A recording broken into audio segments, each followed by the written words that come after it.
destrucción eterna.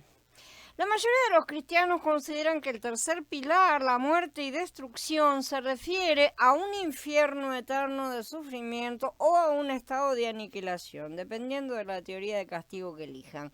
Por lo tanto, se entiende como un estado permanente.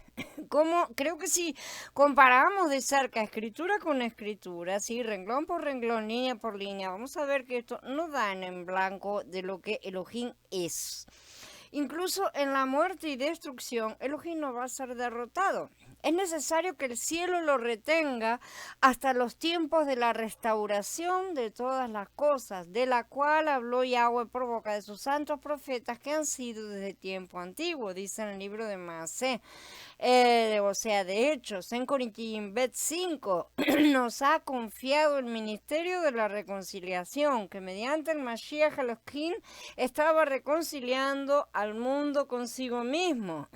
En Efesiyín 1 dice que en el Mashiach sean reunidas bajo una cabeza todas las cosas, tanto las que están en los cielos como las que están en la tierra.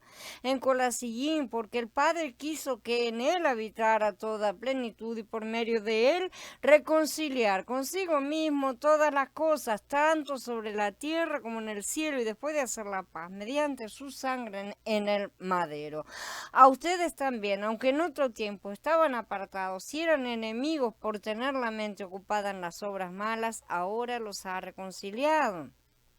Su promesa de restaurar todo sucederán en sus tiempos señalados. Para entender la enseñanza de Yahshua sobre la pérdida, que es a lo que se refiere a Polumis, y vamos a tratar de entender este verbo, ¿sí? Que tiene tres definiciones básicas en el Berihadashá, según lo encontramos en los diccionarios, ¿sí? Causar o experimentar destrucción es la primera que te ponen. En la voz activa, Apolumis significa arruinar, destruir, matar, dar muerte. En la voz media significa perecer, arruinarse. Esto incluye morir por tormenta en el mar, a espada, asesinado por serpientes y especialmente de muerte eterna, ¿no es cierto? Se usa de manera más famosa en Yahanan 3:16, porque de tal manera amó Elohim al mundo que dio a su Hijo unigénito para que todo el que cree en él no se pierda, apolumi justamente, sino que tenga vida eterna, que ya sabemos que es vida para la era, ¿no es cierto? No, en segundo lugar, la segunda definición es no obtener lo que uno espera o anticipa, o sea, no alcanzar algo, ¿no es cierto?, que se está esperando, perder, como perder una recompensa, por ejemplo. Y en tercer lugar, perder algo que uno ya tiene o estar separado de una conexión normal, perderse, ¿no es cierto?, como perder la vida, por ejemplo, o perder alguna cosa. Apolumi entonces es la forma intensificada de olumi, de donde deriva la palabra olesdros, ¿sí? Según el diccionario Vine, la idea que comunica no es la de extinción, sino de ruina, no del ser, sino del bienestar. Esto queda claro basado en el uso que se le da, como por ejemplo el de la rotura de los cueros de vino, ¿no es cierto? En Lucas 5 dice, ni nadie echa vino nuevo en cueros viejos. De otra manera, el vino nuevo romperá los cueros, el vino se derramará y los cueros se perderán. Apolumi justamente. También habla de la oveja perdida, ¿no es cierto? Esto es perdida para el pastor, ¿sí? Lo que es metáfora de la destitución espiritual. ¿Quién de ustedes que tenga 100 ovejas y se le pierde una de ellas, no deja las 99 en el desierto y va tras la que se le ha perdido, apolumi de nuevo, hasta que la encuentra?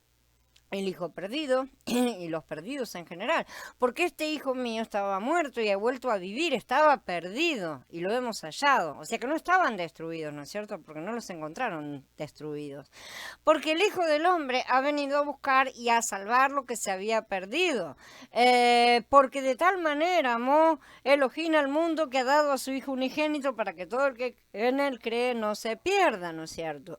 También se refiere a la comida que perece, trabajen no por la comida que perece, apolumi, ¿no es cierto?, dice en Yahanan. Y del oro, para que la prueba de su fe más preciosa que el oro que perece, dice en Kefalef 1, y también es apolumi. He estado leyendo muchos estudios acerca de Apolumi y descubrí que es el punto central de apoyo de la doctrina del aniquilacionismo. Sin embargo, y aunque pueden leerse debates de opositores, incluyendo universalistas, el problema aquí no es tanto lo que la palabra significa o no, consultando diccionarios o consultando al hombre, sino lo que el concepto en sí significa para Yahweh. La palabra puede y es traducida tanto como matar o perecer, como perder, como destruir, ¿sí? Una cosa que se pierda recupera su posición una vez encontrada, no ha sido destruida. Los muertos resucitarán, dicen las escrituras, para juicio o para perdición, por lo que la muerte tampoco es un estado definitivo. Para los hombres, listo, te maté, ya está. No, ya está, nada, dice Yahweh, ¿no es cierto? Finalmente, la destrucción se refiere a casos de desolación también por catástrofes o por guerras, ¿sí? En los que tal vez las ciudades puedan ser destruidas, pero tampoco implican aniquilación. O bien para poder sustentar su doctrina así justamente de destrucción eterna. Ellos lo tratan de esta manera. Entonces, en la cabeza de la gente se mezclan dos conceptos: aniquilación y eternidad. Para que esta palabra implique lo que busca, una destrucción eterna, es imprescindible unirle mentalmente el concepto de eternidad. Sí, porque una ciudad puede ser destruida y eso no quiere decir que esa ciudad no pueda ser levantada. Muchas ciudades han sido destruidas por terremotos, por ejemplo, y han sido levantadas de nuevo, por ejemplo, ¿no es cierto? Y quedaron bien destruidas, ciertamente. Entonces, para que esta palabra implique algo que sea eterno, completo y aniquilamiento absoluto, le tienen que juntar cosas, porque la palabra en sí no lo implica. A veces realmente aparecen ambas palabras juntas, aunque ya sabemos que aionios significa por la era y no eterno, ¿no es cierto? Lo cual rebaja el concepto de destrucción a un tiempo determinado.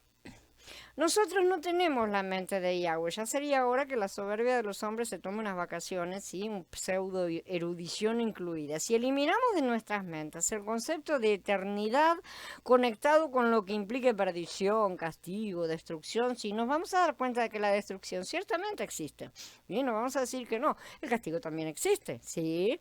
Y realmente la gente se pierde, sí. Pero no dice que sea para siempre. Y ese es el punto. Estos son algunos pasajes para meditar. Porque el día que comas de él, ciertamente morirás, dijo Yahweh en Bereshit. Te declaro hoy que ciertamente perecerás. No durarás mucho en el suelo hacia el cual cruzas el Jardín para entrar en él y poseerlo. En Devarim 30. Yo hago morir y yo hago vivir. Yo hiero y yo sano, dice en Devarim 32. Shemuel Bet, Natán le respondió a David: Yahweh ha perdonado tu pecado, no morirás. El concepto de la muerte desde el punto de vista del hombre es el de la muerte física, pero desde el punto de vista de Yahweh es la separación espiritual. Siendo él el Elohim de la vida, ciertamente la peor condena es la muerte, que implica separación de él mismo, sea la fuente de vida. Como ya sabemos, esta muerte no corresponde cronológicamente con la muerte física, como vemos en el clarísimo caso de Adán, justamente. Para el hombre, la muerte física es terriblemente terminal, ¿no es cierto? Es como una cosa que se acaba todo, sí, pero eso es en su mente. La idea es que la idea que tiene el hombre, ¿no es cierto?, es que se muere, se acaba, se acabó todo, no hay más nada, ¿no es cierto? Esa es más o menos la idea que tienen y por eso tanto miedo. Pero no es así para Yahweh ni para las escrituras. Con todo, y a pesar de repetir muchas frases bíblicas, el miedo se impone y el concepto de algo terminado y sin vuelta atrás se impone igual, porque de cualquier manera la gente llora por sus muertos, ¿no es cierto? Ciertamente la muerte física implica una terminación, no vamos a decir que no, ese cuerpo ha terminado su función, pero no aniquilación eterna. Si Apolumi o sus derivados y o sinónimos, que vamos a ver un poco, significara aniquilación, entonces los odres de vino serán desintegrados y la oveja perdida será encontrada muerta o no será encontrada, se desvaneció en el aire y los muertos no resucitarán. Lamentablemente, apolumi no significa destrucción completa, sino destrucción, simplemente, en el sentido de algo que es destruido, que es arruinado, que es acabado, que es muerto inclusive, pero a veces no siempre, ¿no es cierto? Ya que también significa algo que se ha perdido y que por lo tanto puede ser recuperado.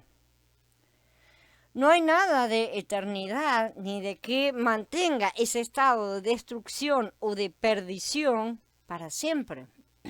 Cuando las escrituras declaran que algo ha sido destinado a la destrucción, sería mejor decir que ha sido destinado a perdición, ya que el sentido es que lo que sea se perderá. ¿Sí? Momentáneamente. Le entreguen a ese al Satán para que reciba un castigo en su carne a fin de que su ruach se salve en el día del Adón Yeshua el Mashiach. Esto está en el capítulo 5 de Corintiim Aleph. Esta versión que acabo de leer es la BIM.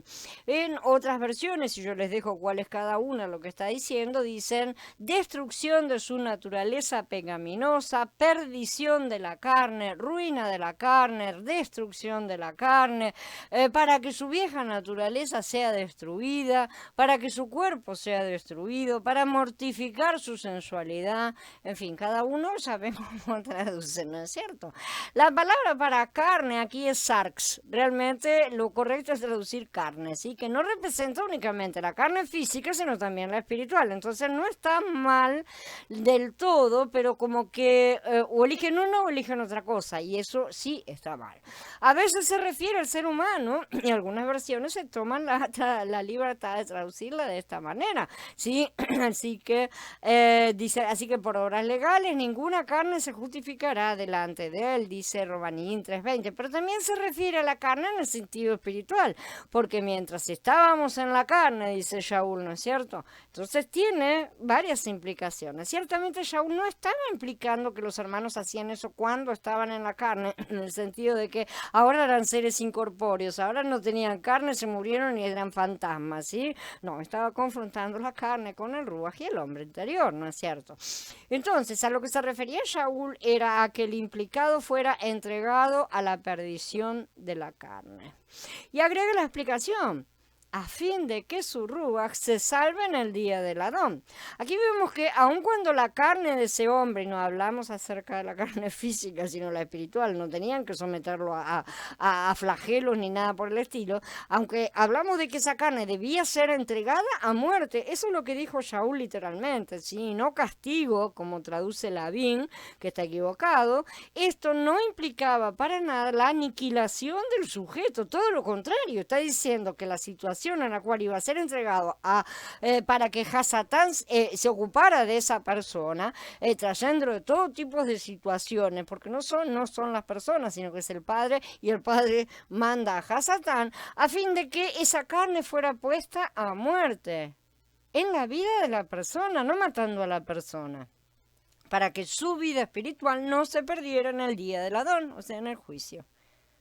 Es bastante claro el asunto. Shaul en ningún momento hablaba de aniquilar al hombre ni física ni espiritualmente, y además aquí se levanta la interesante idea de que muchos pueden ser trabajados en vida por Hasatán, ¿sí? Podría evitarlo, pero prefieren amar su carne. Esa es la realidad, a fin de que puedan pagar sus delitos como corresponde también a la ley en cuanto a la restauración y restitución, cosas que ya hemos estudiado, no a la muerte que la misma implica, evidentemente, siendo estos salvos porque ya habrían recibido al Adón como Salvador. Él es el único que nos salva de la muerte.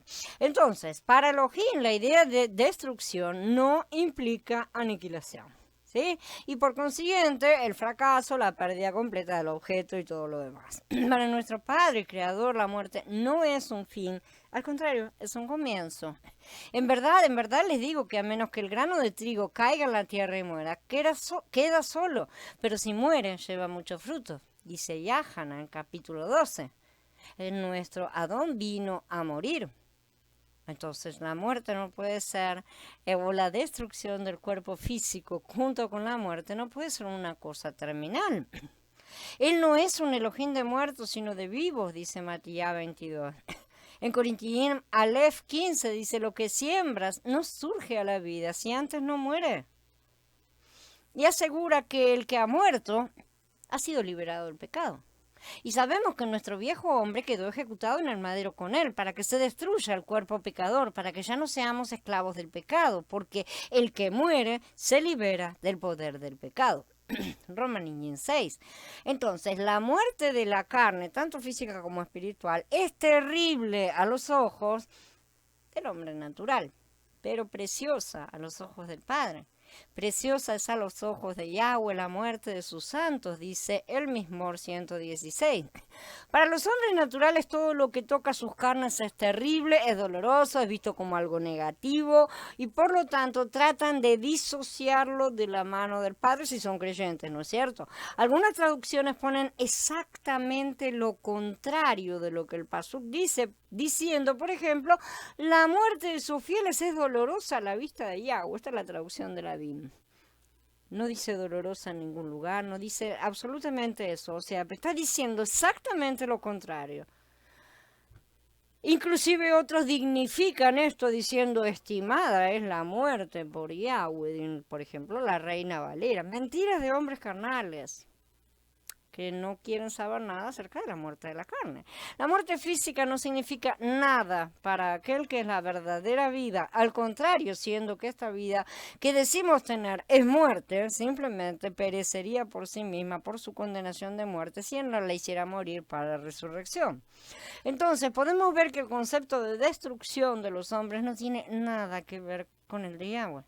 Para él la destrucción, o mejor hablando, la perdición o muerte, ¿sí?, de todo lo que implica esta vida natural es lo mejor que nos puede suceder. Si piensan de alguna otra manera, no están teniendo la mente de Mashiach. Por supuesto, en la carne dice que no es así, ¿no es cierto? ¿Y a quién le vamos a creer? Porque nosotros que vivimos siempre estamos expuestos a la muerte por causa de Yahshua, para que también la vida de Yahshua se manifieste en nuestra carne mortal. Corintios, en el capítulo 4.